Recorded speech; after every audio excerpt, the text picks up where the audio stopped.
আসসালামু আলাইকুম। আশা করি সবাই ভালো আছেন ও সুস্থ আছেন। আসলে সরকারি কর্মচারী ও কর্মকর্তাদের জানাচ্ছি সুখবর। আসলে সরকারি কর্মচারী ও কর্মকর্তার কত শতাংশ মহার্ঘ ভাতা পাবে এবং সেই বিষয় নিয়ে থাকছে আজকের মূল ভিডিও। তাই ভিডিওটি না টেনে সম্পূর্ণ ভিডিওটি দেখার অনুরোধ গেল। ও গাইস, আমরা আমাদের মূল ভিডিও চলে যাব। সেখানে কি বলা হয়েছে, কত শতাংশ মহার্ঘ ভাতা পাবে সরকারি কর্মকর্তা কর্মচারীরা, যা জানা গেল। আসলে কত শতাংশ তারা ভাতা পাবে সেই বিষয় নিয়ে থাকছে আজকের মূল ভিডিও।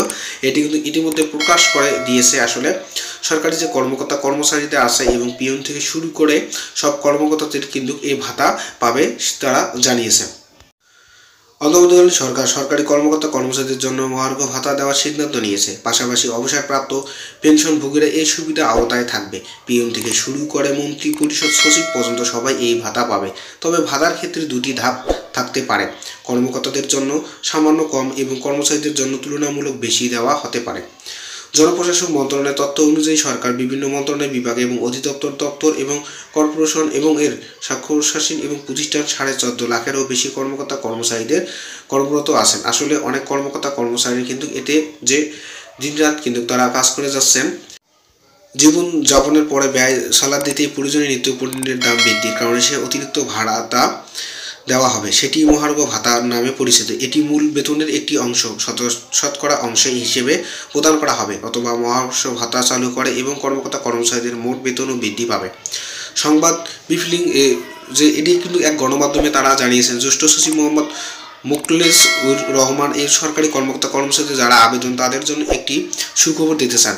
যেহেতু পে কমিশন করা একটি দীর্ঘ সময়ের ব্যাপার, অন্তর্বর্তী তাদের জন্য একটি সুন্দর দিতে চাই। যেহেতু এই কমিশন এবং দীর্ঘ সময়ের অন্তর্বর্তী সরকার একটি মহাকর্ষ ভাতা গঠন করা হয়েছে সেখানে, এবং আমিও আছি। আমরা সামনের সপ্তাহে প্রথম সভা করব। আসলে তাদের এই ভাতা বিষয়ে কিন্তু যে নিত্য প্রয়োজনীয় দিন জিনিসগুলোর দাম পাচ্ছে তার জন্য কিন্তু এই ভাতারই তারা দিতে বাধ্য থাকবে। কিন্তু পে কমিশন এটা কিন্তু সময় লাগে, দীর্ঘ সময়ের জন্য তারা এই ভাতারই সিস্টেম চালু করেছে। সর্বোচ্চ ধাপ ও সর্বনিম্ন ধাপ এবং কর্মকর্তা কর্মচারীদের জন্য ধাপ কিভাবে ঠিক করা হবে তা কৌশল বের করা হবে বলে জানিয়েছেন সচিব বলেন। এবার যাদের এই মহাকর্ষ ভাতার বৃদ্ধির সুবিধা পেনশনভোগী পাবে সেই ব্যাপারে সরকার তাদের চেষ্টা থাকবে সামান্য সংশ্লিষ্ট সময়ে সরকারকে সুপারিশ করা এবং সুপারিশ দিয়ে বাস্তবায়ন করবে সরকার। তিনি জানান, মহাকর্ষ ভাতা হলো শতাংশ হবে তা নির্ধারণ কমিটি সুপারিশ করবে। তবে সেই বা সুপারিশ পুরোপুরি বাস্তবায়ন করা হবে কি তা সরকারের সিদ্ধান্তের উপর নির্ভর করবে। এবং এই প্রসঙ্গে সচিব প্রযোজিত চাকরি প্রবেশের বয়সসীমা বাড়ানোর সুপারিশ উদাহরণ টেনে আনবেন। তিনি বলেন, কর্মকর্তাদের মূল বেতন এবং কর্মচারীদের মূল বেতন এক নয়। একই মহাকর্ষ ভাতা এবং হয়তো এমন হতে পারে যে কর্মচারীদের একটু বেশি থাকতে পারে।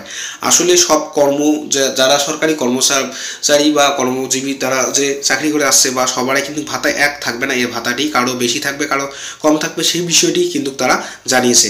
গাইজ,